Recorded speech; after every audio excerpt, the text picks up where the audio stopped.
Hi friends, ఈరోజు అయితే మేము వెజ్ ఫ్రైడ్ రైస్ అయితే చేయబోతున్నాం. ఇది ఎలా చేస్తుంది ఇప్పుడైతే నేను చెప్పబోతున్నా. ఇప్పుడైతే మన మెందులోకి నూనె వేసుకుందాం. నూనె వేసుకున్నాక ఇప్పుడైతే మన మెందులోకి ఉల్లిపాయలు వేసుకుందాం. ఉల్లిపాయలు వేసుకున్నాక పచ్చిమిరపకాయలు వేసుకొని అటు ఇటు కలుపుకొని ఫ్రై చేసుకోవాలి.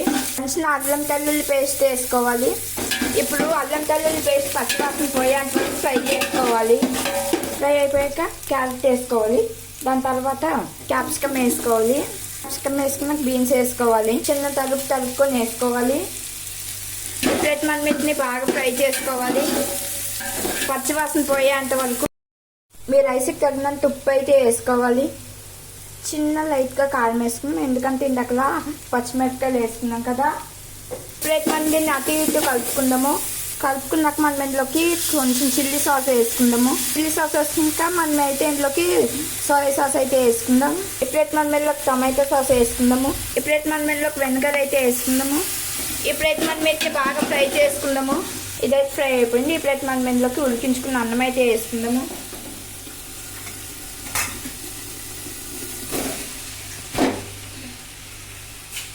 అన్నం వేసుకున్నాక ఇటు అటు కలుపుకోవాలి.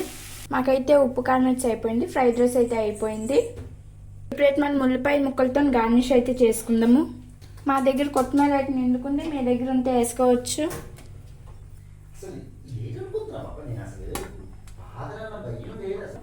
చెప్తాను.